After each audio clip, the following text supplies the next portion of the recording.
오늘도 변함없이 아빠가 읽어주는 성경 말씀 창세기 말씀을 보도록 하겠습니다.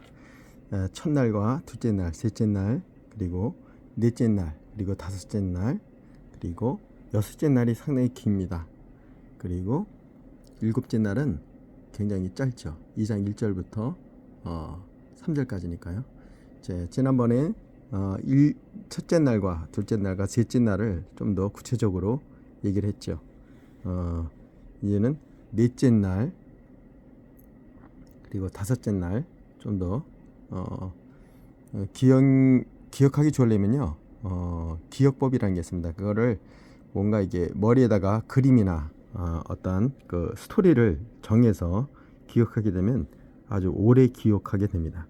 마찬가지로 이 창세기도 어떤 우리 영화를 보듯 아니면 이제 슬라이드 어떤 그림을 보듯 머리에다가 우리 생각에다가 이 그림을 그려야 됩니다. 자, 그러면 다시 한번 이제 오늘도 아빠가 읽어주는 창세기 1장부터 2장 3절까지 매일 반복적인 창세기를 말씀을 보면서 첫째 날과 둘째 날, 셋째 날, 그리고 넷째 날, 다섯째 날, 여섯째 날, 일곱째 날의 그 흐름, 그리고 이 성경 전체의 맥을 잡을 수 있는 아주 귀한 이 일곱째 날의 안식까지 우리가 보도록 하겠습니다.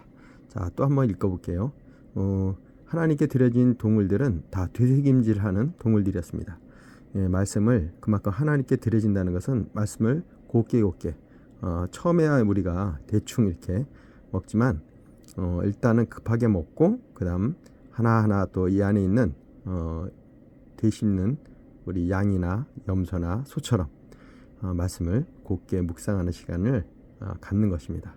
자, 창세기를 한번 또 천천히 읽어볼게요. 1장 태초에 하나님의 천지를 창조하시니라. 천지 창조의 온 우주에 어떤 그런 그림과 같은 느낌을 가지면서 기억하길 바랍니다. 우리 인간도 이 하나님의 이 성령의 이 세포 하나하나가 소우주라고 하지 않습니까? 우리를 창조하신 이 자체도 우리 자체도 이 천지라고 보시면 됩니다.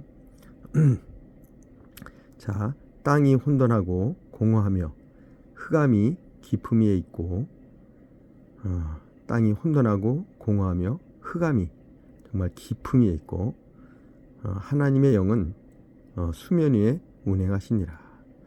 이걸 이제 그림을 그리는 겁니다. 땅이 보이고 땅이 막 혼돈하고 공허하며 또 흑암이 아주 깊게 깔린 듯한 그런 그림을 머리에다가 영상을 생각하면 됩니다. 다시 한번 태초에 하나님이 천지를 창조하시니라. 땅이 혼돈하고 공허하며, 이번에 콘크리트 그 유토피아라고 제가 그 영화를 봤었는데 정말 땅이 흔들리는 겁니다. 그러고 나니까 전체가 흔들려서 공허하고 완전히 뭔가 전기불도 다 꺼져서 흑암이 아주 깊음 속에 있는 그런 느낌이 듭니다. 자, 하나님의 영은 또 수면 위에 운행하시니라. 그렇지만 이곳에도 어떤 희망, 우리의 빛을 상징하죠. 우리가 이제 예전에 그 땅에 묻히더라도 어떤 빛이 들어오게 되면은 시험을 했던 거로 제가 아는데 살짝 바늘구멍이라도 빛을 보여주는 쥐하고 일반에 완전히 꽉 막힌 그 어둠 속에 있는 쥐하고 생존력이 다릅니다. 그 빛이 살짝 들어온 그 쥐는, 그 실험용 쥐는 아주 오래 살았다고 얘기합니다. 마찬가지입니다. 우리 인생이 태어나서 내 삶의 목적을 잃어버리거나 그렇게 되면 인생이 공허해집니다. 혼돈하고요. 또 흑암이 마음 깊이 있다라고 생각이 듭니다. 그러나 사람은 짐승과 달라서 뭔가 어떤 영적 존재를 우리가 이렇게 바라보게 되죠. 그것처럼 그 하나님의 영은 그 수면 위에 운행하신다라는 그런 느낌을 우리가 받았으면 좋겠습니다. 다시 한번 태초에 하나님이 천지를 창조하시니라. 땅이 혼돈하고 공허하며 흑암이 깊음이 있고 하나님의 영은 수면 위에 운행하시니라. 그것에 드디어 하나님이 이르시되 빛이 있으라 하시니 빛이 있었고 빛이 하나님이 보시기에 좋았더라. 하나님이 이 빛과 어둠을 나누사 하나님이 빛을 낮이라 부르고 어둠을 밤이라 부르시니라. 저녁이 되고 아침이 되니 이는 첫째 날이라. 자, 첫째 날은 굉장히 공허합니다. 혼돈스럽고요. 흑암이 아주 깊음에 있으며 하나님의 영은 그러나 그 수면 위에서 조용히 질서 있게 운행하고 있습니다. 그러나 드디어 하나님이 빛이 그곳에 있으라 하니 빛이 있었고 말씀으로 천지를 창조하는 그런 어떤 느낌이 들지 않습니까? 우리 삶에 어떤 진리의 말씀이 들어오게 되면 인생이 변합니다. 똑같은 이 현상적인 거를 우리의 마음의 상태로 이렇게 또 보시면 좋겠습니다. 빛으로 오신 주님이라는 찬양이 있는데 어두운 세상에 빛으로 오신 예수님 어두운 세상을 밝히러 오신 예수님 나의 어두운 마음 밝혀주사 나의 어둠 밝혀주소서. 제 찬양이 갑자기 꼬였는데 아무튼 빛으로 오신 주님이 우리의 어두운 마음을 깨닫지 못한 마음을 환히 깨닫게 그러니까 헬렌 켈러가 그 글씨를 그렇게 그 설리반 선생님이 알려주지 않았습니까? 그러나 그 글씨로만 존재했지 그게 실제로 그가 느껴지지 못했던 거죠. 그러다 워러가 그 글씨가 이 손에 물과 함께 닿는 순간 드디어 깨닫게 되는 거죠. 순간입니다. 말씀은 순간입니다. 하나님께서 그 깨닫는 말씀을 우리에게 주실 때 그 말씀 하나에 우리가 정말 빛을 보는 듯합니다. 어둠이 빛이 오면 어둠은 물러나게 되어 있습니다. 마찬가지입니다. 진리의 말씀이 우리에게 들어오면 우리의 마음이 정말 밝아지고 얼굴에도 광채가 납니다. 자, 다시 한번 태초에 하나님이 천지를 창조하시니라. 땅이 혼돈했고 공허하며 흑암이 깊음에 있고 하나님의 영은 수명 위에 운행하십니다. 하나님이 이르시되 이곳에 빛이 있으라 하시니 빛이 있었고 하나님이 보시기에 좋았더라. 그러시면서 하나님이 빛과 어둠을 나누셨고요. 하나님이 빛을 낮이라 부르시고 어둠을 밤이라고 부르십니다. 저녁이 되고 아침이 되니 이날이 바로 첫째 날입니다. 자, 이 정도면 첫째 날이 이제 마음속에 우리 신비에 아주 깊게 새겨질 겁니다. 우리 성막의 법궤 안에 들어있는 그 만나와 같이 이제 하나님께서 우리에게 나는 떡이고 포도주를 하시지 않았습니까? 나를 먹어라, 나를 마시라 했으니 어떻게 주님의 피와 살을 뜯어 먹겠습니까? 우리가 주님이 주신 말씀이죠. 생명과 같은 말씀이죠. 영생은 유일하신 참 하나님과 그의 보내신 자 예수 그리스도를 아는 것이라 하지 않았습니까?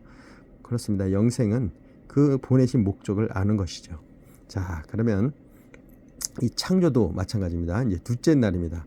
그 보내신 뜻을 우리가 알기 위해 이렇게 말씀을 매일매일 소처럼 되새김질하면서 하나님의 거룩한 산 제물이 되는 시간이 오늘 이렇게 말씀을 계속 묵상하는 것입니다. 반복해서요. 자, 둘째 날입니다. 하나님이 이르시되 이제 둘째 날은 물이 나온다 그랬죠. 물 가운데 궁창이 있어. 자, 물 한 가운데 궁창이 있습니다. 그리고 이 궁창이 물과 물로 나뉘라 하시고, 물이 나눠진다고 보시면 되죠. 그 홍해가 갈라지듯 물과 물이 나눠지는 겁니다. 하나님이 이 궁창을 만드사 궁창 아래의 물과 궁창 위의 물로 나누게 하시니, 자, 궁창이 있는데 궁창 위와 아래로 구분합니다. 그래서 나누게 하시니 그대로 되었다는 거죠. 그 홍해가 갈라졌을 때 서로 범접지 못했던 것처럼 길이 나지 않습니까?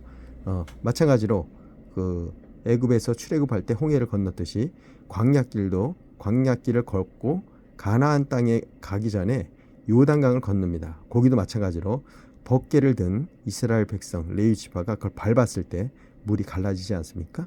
마찬가지입니다. 우리의 말씀이 우리 안에 들어왔을 때 우리의 그동안 답답했던 마음이 가렸던 물이 쫙 펴지면서 그 안에 모든 것이 드러나는 것이 아니겠습니까? 그런 의미로 보시면 될 것 같습니다. 하나님이 이르시되 물 가운데 궁창이 있어 물과 물로 나뉘라 하시고 하나님이 궁창을 만드사 궁창 아래의 물과 궁창 위의 물로 나누게 하시니 그대로 되니라.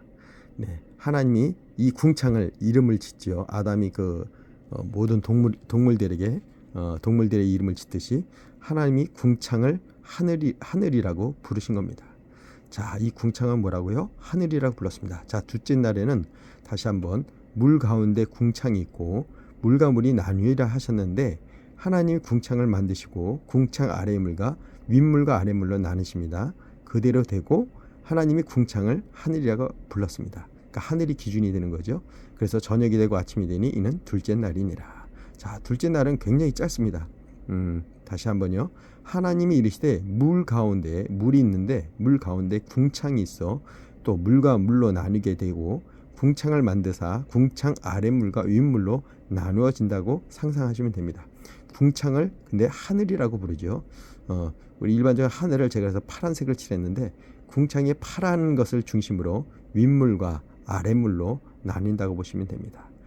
그러면 저녁이 되고 아침이 되니 둘째 날입니다. 자, 둘째 날은 물이 나누어지는 것입니다. 그리고 궁창은 하늘이라는 사실을 잊지 않으시면 되겠습니다. 자, 셋째 날입니다. 셋째 날은 하나님이 이르시되 천하의 물이 한 곳에 모이고 묻이 드러나 하시니 그대로 되니라. 예, 천하의 물이 한 곳으로 모이는 것입니다. 자, 셋째 날에는 우리 둘째 날에 있었던 그 물과 같이 천하의 모든 물이 한 곳으로 모이는 것입니다. 그러고 모였는데 묻이 곳에서 드러나라 하십니다. 모인 그곳에 묻이 드러나시니 그대로 됩니다. 하나님이 그 묻을 뭐라고 부르신다고요? 땅이라고 부르고 모인 물을 바다라고 부르십니다. 자, 천하의 모든 모인 물이 뭐라고 했죠? 바다라고 부르죠. 그리고 거기서 드러난 묻이 땅이라고 부릅니다. 여기서 묻을 히브리 원어로 보면은 물기가 머금지 않은 땅이라고 이렇게 되어 있습니다. 자, 물에서 드러났는데 물기가 하나도 머금지 않았습니다. 그런 의미로 보시면 되고요. 하나님이 보시기에 근데 보시기에 좋았더라고 합니다. 여기 보면 보시기에 좋았더라가 있고 보시기에 참 좋았더라라는 말씀이 있거든요.